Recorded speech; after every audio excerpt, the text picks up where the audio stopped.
I feel so sorry. I feel so sorry for these poor people.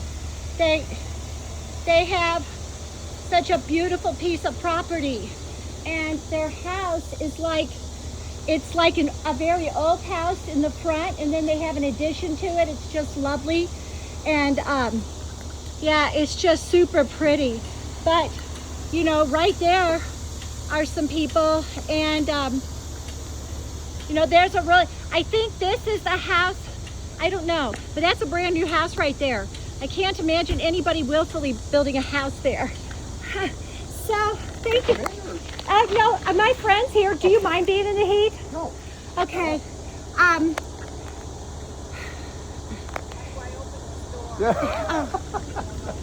her husband's actually out getting some kind of readings. He's a scientist. And we have a chubby little girl here. She's a sweet girl. I've got her. She's okay. But first of all, am I correct? My husband, we restore old houses. Yes. Was that an old house originally? It was. And then you. It was actually a Sears home. So like the put together ones. Yeah. Yes. Yeah, and we just bought it about 11 years ago. So it's the front house is from 1927. There's an addition on that side, then there's an addition on Did this you side. do the additions? No. Oh, okay. Yeah, those are already there. Yeah, I love old. I love old so much.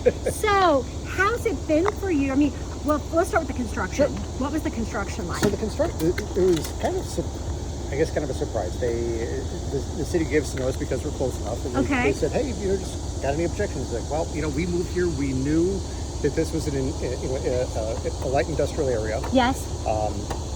And so my only complaint at the time was that I wanted to make sure that they didn't have any big lights.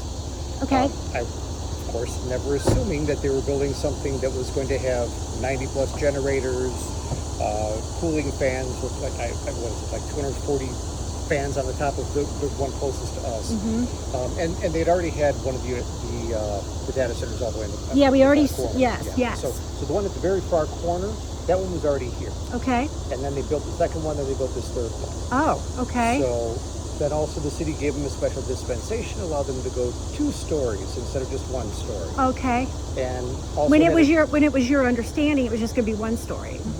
Actually had no understanding whatsoever. Okay. So yes. So then, what the heck? And then then we didn't realize that what was going. Maybe we knew at the time. I don't recall, but obviously it wasn't. The classification at the time was the city only had them as warehouse. Okay. So wow, by that's really deceptive. Warehouse, yeah. There's nothing that goes on with that. Mm-hmm. And then when the construction occurred, it wasn't that bad. I mean, okay. That was no big deal.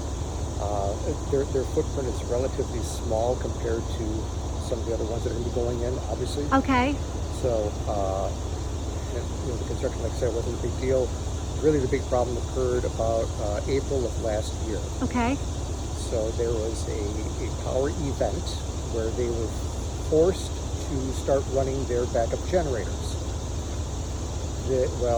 At that time, noise levels kicked up to like 85, 90 decibels. Wow. It was like 72 hours constant. Oh. It was, their backup generators are like the size of a freight train. Yes. Like a freight That's train what the gentleman up the street said. Yeah. So then we find out at the time that after they talked to us later on, that they're only running like 9 to 12 of them. And there's 90 on site. Okay. So when those 12 were running, you could feel it in the house. Mm-hmm. You could feel it in the ground. You could feel it as you laid down at night. Wow. You felt it like you just felt this hum. Neighbor down the street mentioned that he had actually seen cracks form in his walls. Okay. I can't say that I've seen any of that stuff, but at the same time, I've got an old house, so I've already got cracks. Of course, yes. And they were built better. And they were built better, yes. right? Yeah. So I mean, since then, Cirrus One, the people they've reached out to the community. They've done some construction or some mitigation. They put in a 23-foot tall wall that runs along the entire back of the property. Yes. It's not the prettiest thing to look at. Before that was there, before they put in the data center, there was a good portion of it was forested. And which I'm sure if you talk to neighbor down the street, he mentioned to you that that's what we have now. They want to put it. They want to put it on beautiful farm rural areas. Yeah. Yes. So I think half the property was farmed, half of it was forested, course, it's all gone. When you had that humming, were you able to fall asleep? What was that like? I was able to, but you definitely felt it. Okay. There were people that were half a mile away who also felt it. I heard it's been pinging. It pings off. Okay. Yeah. They were kind of surprised as far as what was going on there. Of course, because they hadn't heard anything. But after a couple of days, that went away. They fixed their problem. They got the generators going. They did some infrastructure improvements, et cetera. Okay. But then we still had the cooling units on the top of the facility. Okay. I want to say, I can't remember the number now. I know that there's 20 fans per unit, and I want to say there's, I don't know, 20 some units or something like that. Okay. Something like that.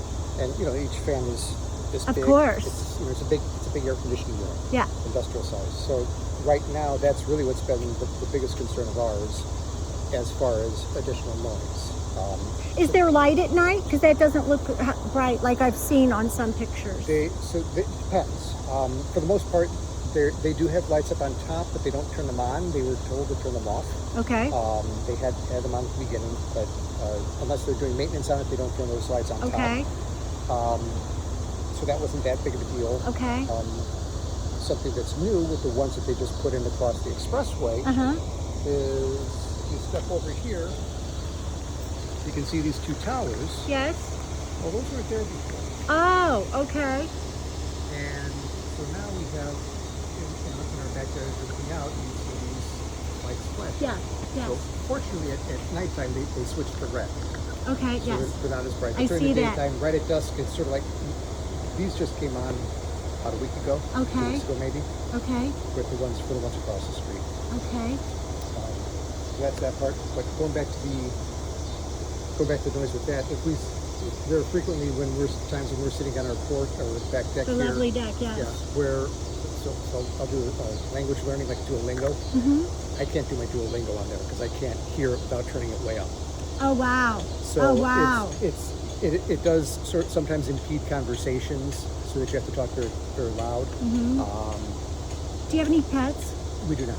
Okay, okay, all right. Now, we do have wildlife that comes through here, deer, foxes, coyotes. That's nice to know that they haven't all been driven away. They might be fewer. Okay. Hard to say. Okay. Okay. But yeah, for the most part, at the same time too, this area's already been built up, so maybe they might be used to it already. Yes, okay. So. Well, my goodness, I just thank you so much for your time. And let me just ask you, when you talk to your neighbors, your community members, do you feel that it's more than, do you ever feel that it's more than just storing cloud photos and stuff like that? I mean, do you have those kind of concerns? A lot of people in Missouri feel that it's mass surveillance, with the flock cameras and all that kind of stuff, just keeping data. And then, of course, the European Union just mandated the digital ID. Right. So is your community at all concerned about that? I'm sure we are. As far as whether that specific one is housing that type of data, we don't know. Of course, we have no way of knowing. Theoretically, one of their largest clients is the Chicago Board of Trade. So doing all the trades and stuff like that. They also have, I know, a couple of hospitals and medical facilities here too. Okay. Which is why they say they need to be able to run their generators of all course. hours of the day I understand. if they have to. Okay. For me personally, as far as the idea of storing data here, as far as whether that's a reason to say no to this, I think it's just the idea that storing that data in general is bad. It's not necessarily that associated with a specific data center, unless of course they tell you that they're building it for that. No. But No, they wouldn't do that. Okay, I thank you. I would shake your hand, but I'm just sweating like just ridiculously. So nice to meet you. This is Christy. Hi, Christy. Yeah, and